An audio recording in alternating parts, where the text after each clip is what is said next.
Imaginez ceci, votre gouvernement qui décide quel film vous avez le droit de regarder, ça sonne comme une dystopie, non? Eh bien, bienvenue dans les années 80. C'était la décennie des vidéos nasty, des perquisitions du gouvernement dans les magasins de vidéos et d'une panique morale qui a vu les politiciens affirmer que les films d'horreur pourraient littéralement nuire à votre chien. Des thrillers allemands underground qui ont provoqué des incidents internationaux aux films hollywoodiens grand public qui ont déclenché des tempêtes médiatiques nationales. Ces films ont été jugés trop dangereux pour le grand public. Le twist. Vous pouvez en regarder la plupart ce soir. Une Nuit silencieuse, Nuit mortelle, 1984. Que se passe-t-il lorsque vous faites du Père Noël le tueur? Apparemment, c'est le chaos absolu. Ce slasher était destiné aux censeurs dès le départ à cause de son image choquante d'un tueur vêtu du Père Noël.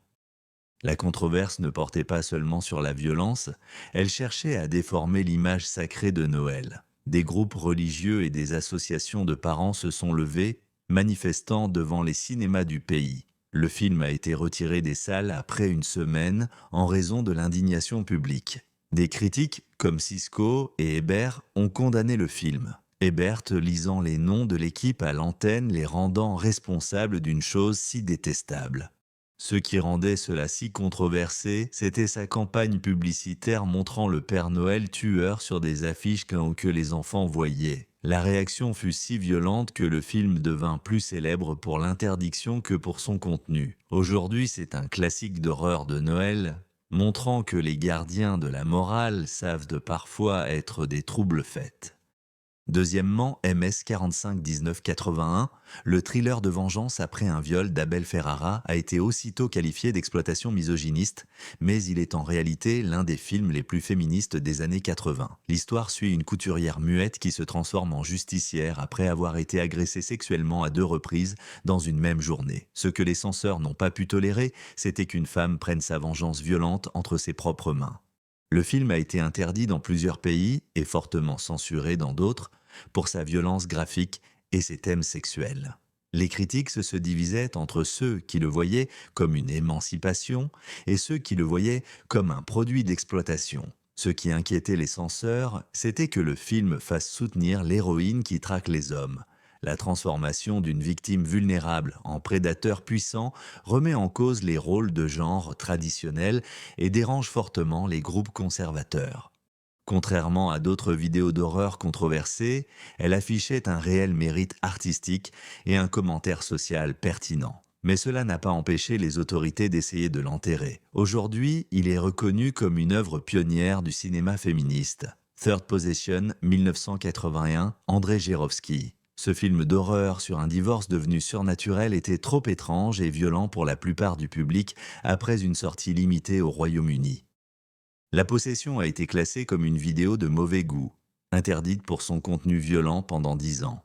Le film montre performance d'Isabelle Adjei, où elle circule dans un tunnel de métro, donnant naissance à quelque chose de démoniaque. Le film qui a été massacré dans divers pays, certaines versions perdant jusqu'à 40 minutes d'image. Une version réputée pour avoir supprimé 40 minutes, réorganisant des scènes et ajoutant des effets qui ont changé un film déjà ardu en quelque chose d'à peine lisible. Ce qui rendit fou les spectateurs n'était pas le gore seul, mais la vision sans compromis du film sur l'effondrement psychologique et l'horreur conjugale. Le film traite le divorce comme apocalyptique, avec des monstres tentaculaires signant la mort de l'amour. À Cannes, une actrice nommée Johnny remporta le prix de meilleure actrice pour une performance si intense qu'on dit qu'elle dut s'en remettre. Publié en version non coupée sur vidéodisque domestique en 1999, c'est de l'horreur d'auteur à son sommet, un drone vidéo, 1883. Satire médiatique de Cronenberg sur l'influence de la télévision a été jugée trop perturbante et prophétique. Le film suit un programmeur de câble qui découvre un signal montrant une violence et constate que cela modifie son corps et son esprit. Les capteurs furent effrayés par l'horreur graphique du corps et par avertissement sur la manipulation des médias.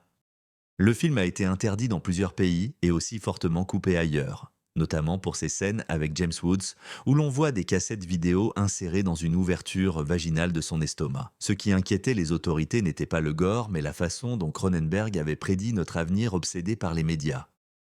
L'exploration du film sur techno, violence et contrôle a été trop proche de la réalité pour la censure. Les commissions de censure craignaient les vidéos gore. Des religieux l'ont condamné pour blasphème. Les politiques craignaient que cela n'inspire violence copiée, et critiques oscillent entre génie et déchet. L'ironie est que les avertissements des drones sur le contrôle des médias se sont réalisés comme Cronenberg l'avait prédit. Aujourd'hui, à l'ère des réseaux sociaux, le film paraît moins de science-fiction et davantage un documentaire 5. Cauchemar dans un cerveau endommagé, 1940. Ce slasher sur un patient mental qui s'évade et entame une série de meurtres fut un pur joyau d'exploitation. Le film a été immédiatement ajouté à la liste des vidéos nasty du Royaume-Uni pour sa violence extrême et son contenu psychologique perturbant. Ce qui le distinguait des slashers était son regard sans concession sur la maladie mentale et les traumatismes infantiles. Le film a été poursuivi pour obscénité et interdit dans plusieurs pays. Les magasins vidéo sont poursuivis pour harcèlement.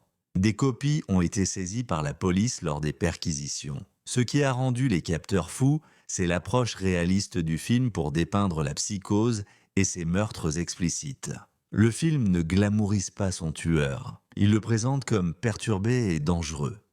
Les critiques l'ont condamné pour sa vue sur la santé mentale. D'autres disaient qu'il était plus franc sur la violence que les films hollywoodiens. La controverse l'a rendu légendaire pour les fans d'horreur qui cherchaient des copies piratées comme Forbidden Treasure. Aujourd'hui, il est disponible non coupé et demeure une expérience troublante. 6. The Burning, 1981. Le chef-d'œuvre des effets gore de Tom Savini était censé profiter de la frénésie entourant le Vendredi 13, mais il a fini par déclencher sa propre panique morale. The Burning s'est retrouvé au cœur de certaines controverses au début des années 1980 lorsque la version non censurée du film a été publiée sur vidéotape par le label britannique Thorn EMI. La société devait sortir la version raccourcie approuvée par le BBFC officiel. Le distributeur a diffusé par mégarde la version non censurée, provoquant le chaos juridique. Les bandes furent saisies en vertu de la loi sur les publications obscènes, et le film The Burning a été ajouté à la liste des vidéos nasties. La controverse portait sur les effets gore incroyablement réalistes de SS et plus particulièrement sur la fameuse scène du massacre sur le radeau où plusieurs adolescents furent massacrés simultanément. Les deux scènes principales faisant l'objet de controverses étaient la frénésie meurtrière de Kropp dans la séquence du massacre sur le radeau et la vue d'une paire de ciseaux perçant la chair d'une femme dans la séquence post-it. Ce qui distinguait ce slasher des autres était l'éclat technique pur des effets spéciaux. En 2001, la carte capteur était prête à laisser passer la version non coupée. Aujourd'hui, il est salué comme l'un des meilleurs slashers des débuts des années 80. 7 Maniac, 1980. Bien que techniquement une sortie de 1980, ce choc de William Lustig dominait les listes d'interdiction au cours des années 80 et définissait la panique morale de l'époque. La prestation de Joe Spin, tueur psychotique qui scalpait des femmes, était trop réaliste et perturbant pour les censeurs. Le film fut interdit dans plusieurs pays et poursuivi au Royaume-Uni comme un vidéo nasty. Ce qui distinguait Maniac des autres slashers, c'était son cadre de New York et sa brutalité sans concession. Le film ne vous fait pas peur comme les films d'horreur. Il alimente de vrais cauchemars urbains, sombres. Les critiques et les censeurs ont été surtout vraiment perturbés par les plans qui placent le public dans la perspective du tueur. La scène du tir dans la tête est légendaire grâce aux effets de Tom Savini. Des groupes religieux l'ont condamné comme incitation à la violence contre les femmes. D'autres soutenaient que c'était une représentation brute de la maladie mentale. La controverse ne fit que le rendre plus recherché. Parmi les fans d'horreur, le remake de 2012 avec Elijah Wood a prouvé l'impact de l'original, mais rien n'égale le CD. Authenticité de la performance de Spinell, 8. Maison près du cimetière, 1981, Lucio FCI. Fête gore surnaturelle était l'apogée de l'horreur italienne qui rendait les sens fous. Le film suit une famille qui emménage dans une maison au passé mortel, libérant des zombies et un mal ancien. Ce qui rendait cela controversé, c'était l'alliance de FCI entre visuels saisissants et violence extrême. Le film fut interdit dans de nombreux pays pour son contenu graphique, une scène choquante montrant une attaque brutale et des meurtres. Les censeurs britanniques l'inclurent dans la liste vidéo Nasty et il resta indisponible pendant des années. Ce qui rendait les autorités folles n'était pas le gore seul, mais FCI rendait la violence belle par la cinématographie et la musique.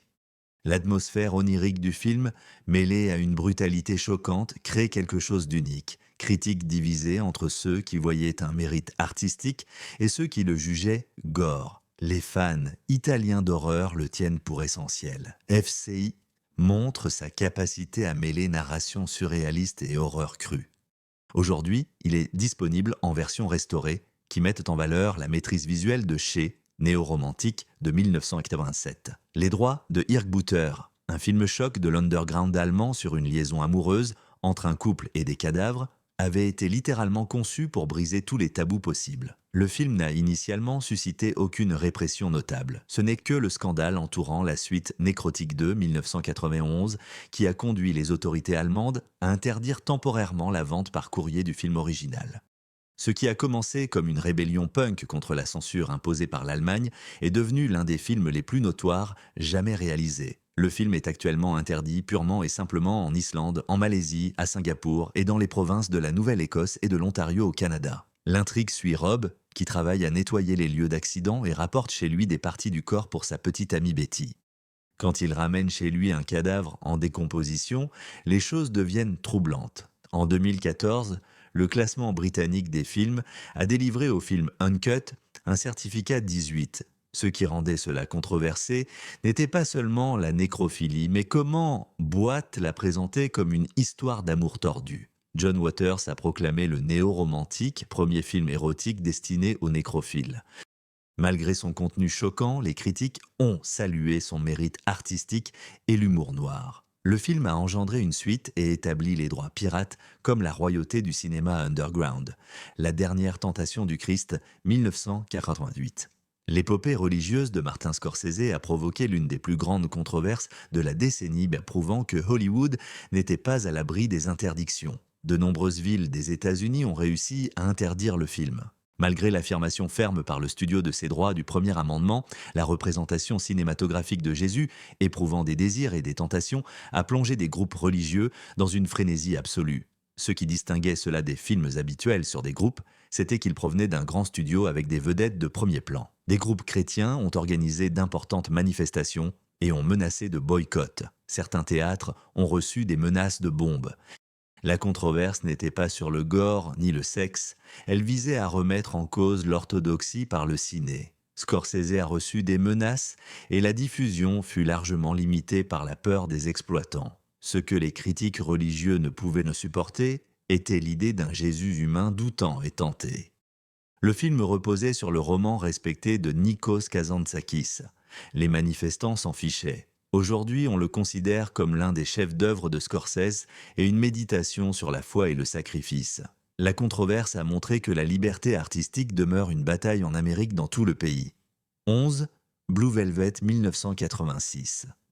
Le cauchemar de banlieue de David Lynch a divisé critiques et public comme peu de films avant ou après. Le film a été interdit par le Bureau de classification du Nouveau-Brunswick, selon Grid City, magazine régional, et selon un rapport 1987 dans le Vancouver Sun.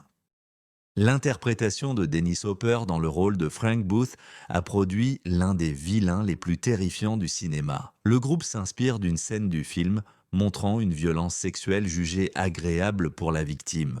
Selon le commissaire du film, Ted Brigalow, le sadomasochisme et la violence sexuelle en banlieue américaine dépassaient les censeurs.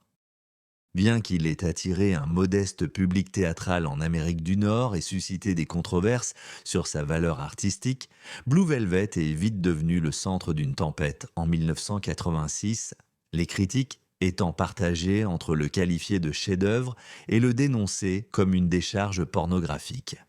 Les agents d'Isabella Rossellini l'ont lâché après la sortie du film, horrifiés par son jeu. Ce qui rend cela si controversé, c'était le refus de Lynch de condamner ou d'expliquer la violence. Il l'a présenté comme faisant partie de la réalité américaine. Au fil du temps, cela est devenu un classique américain, Driller Killer. Le premier long métrage d'Abel Ferrara, sorti en 1979, raconte l'histoire d'un artiste en difficulté qui tue des sans-abri avec une perceuse électrique. Il est devenu l'exemple type de l'hystérie entourant les vidéonasties. Selon Mike Bohr, le principal examinateur de la British Board of Film Classification, Driller Killer a été presque à lui seul responsable de la loi sur les enregistrements vidéo de 1984, en vertu de laquelle lui et les autres, vidéonasties, furent interdits au Royaume-Uni. La controverse ne portait pas sur le film mais sur sa jaquette. Selon Brad Stevens, auteur d'une biographie sur Abel Ferrara, l'interdiction du film venait presque entièrement de la jaquette vidéo. La jaquette VHS montrait une foreuse perçant le front de quelqu'un, provoquant la colère du public avant que le film ne soit vu. En 1982, Vico, détenteur des droits de distribution vidéo du film au Royaume-Uni, fit paraître des annonces en pages entières dans divers magazines, affichant l'affiche de la sortie VHS et montrant l'une des victimes du Driller Killer se faisant percer le front par une foreuse. Le film lui-même était davantage une étude de la décadence urbaine et de la frustration artistique qu'un pur slasher. Le film n'a pas été officiellement sorti en version intégrale au Royaume-Uni jusqu'en 2002. Aujourd'hui, les critiques le considèrent comme l'un des premiers exemples du talent de Ferrara pour des récits urbains âpres et réalistes. 13, I Spit on Your Grave, 1978. Ce film d'exploitation sur le viol et la vengeance a continué de susciter la controverse au début des années 80, recevant une diffusion limitée puis une diffusion plus large en 1980. Sorti en 1978, Panic, classé comme vidéonastie, est devenu l'un des films poursuivis des années 80. Plusieurs pays, dont l'Irlande, la Norvège et l'Allemagne de l'Ouest, ont interdit le film, affirmant qu'il glorifiait la violence contre les femmes. Le film fut nommé en 2010 dans le top 10 des films les plus ridiculement violents selon Time. Ce film est très controversé pour sa longue scène de viol et sa vengeance méthodique. Le Canada interdit d'abord le film, puis dans les années 1990, il laisse les provinces décider s'il peut être diffusé. Roger Ebert l'a qualifié de malade, répréhensible et méprisable, alors que d'autres voyaient en cela une déclaration féministe de reprendre le pouvoir. Le film a suscité des débats sur l'exploitation et l'autonomisation. Depuis 1998, des provinces comme le Manitoba, la Nouvelle-Écosse et le Québec ont diffusé le film. La controverse a assuré son statut culte parmi les fans d'horreur en quête d'un cinéma interdit. Et 14, The Evil Dead. En 1981, le chef-d'œuvre de Sam Raimi, The Cabin in the Woods, est devenu le joyau de la collection des vidéonasties. Lorsque la loi sur les enregistrements vidéo fut adoptée en 1984, la version vidéo fut interdite. Ce qui rendait cela particulièrement absurde, c'était que le film était essentiellement une comédie horrifique de série B, mais les autorités l'ont pris au sérieux. Sérieusement. Mary Whitehouse a déclaré que c'était le vidéonastie numéro 1, et Graham Bright a affirmé qu'il était si dangereux qu'il pourrait nuire non seulement à vous et à vos enfants, mais aussi à votre chien. Oui, il croyait qu'un film d'horreur pouvait endommager psychologiquement les animaux de compagnie. Une campagne menée par une organisation anti-média a conduit à ce que le film soit étiqueté comme un vidéonastie. Le film a été interdit dans plusieurs pays, notamment la Finlande, l'Ukraine et Singapour en 1990. 66 secondes supplémentaires ont été coupées de la version déjà censurée, ce qui a valu au film une classification 18 pour sa sortie en vidéo domestique. Ce qui a rendu les censeurs furieux, c'était la violence graphique de Raimi associée à un humour noir, la fameuse scène de viol sur un arbre, qui a particulièrement choqué les groupes religieux. Enfin, en 2000, la version non censurée reçut un visa 18 pour le cinéma et pour la vidéo domestique. Aujourd'hui, elle est considérée comme un classique de l'horreur, Cannibal Holocaust 1941. Ruggero Deodato a tourné des séquences en found footage. Cauchemar. Elle resta le roi du mauvais cinéma pendant toute la décennie des années 80, tournée dans un style found footage. Le film raconte l'histoire d'un groupe de documentaristes disparus dans la forêt amazonienne. Ce qui fit ce film ultime sur un groupe, c'était que les autorités pensaient voir de vrais meurtres. À la sortie du film, le réalisateur a été poursuivi pour obscénité. Beaucoup pensaient que c'était un vrai film snuff. Deodato a dû traîner les acteurs au tribunal pour prouver qu'ils étaient du vivant. L'utilisation de morts d'animaux réels a rendu le film plus controversé. Et il a été condamné par PETA. Le film a été interdit dans des dizaines de pays et est devenu l'icône du cinéma extrême. Ce qui distinguait ce film des autres films, c'était ses ambitions artistiques. C'est véritablement une critique féroce de l'exploitation médiatique et du colonialisme. Le film a inventé le genre du found footage qui inspira plus tard le Blair Witch Project et Paranormal Activity grâce à ses images réelles de tueries d'animaux à l'écran. Le film a été condamné par de nombreuses associations pour la défense des animaux aujourd'hui. Il est disponible dans la plupart des pays, mais reste l'un des films les plus controversés jamais réalisés. Des raids d'État jusqu'au paniquement moral, ces films ont survécu à la censure et sont devenus des classiques du cinéma culte. Vous pouvez désormais le regarder en streaming chez vous. Lequel de ces films interdits des années 80 vous a le plus choqué? Et pensez-vous que les censeurs protégeaient de la société ou étaient très paranoïaques? Plus important encore, à l'ère des indignations sur les réseaux et de la culture de l'annulation, allons-nous vers une autre ère de censure cinématographique ou avons-nous compris que l'art doit être libre de nous provoquer et de nous déranger? Dites-moi dans les commentaires lequel de ces films interdits vous osez vraiment regarder ce soir et pourquoi.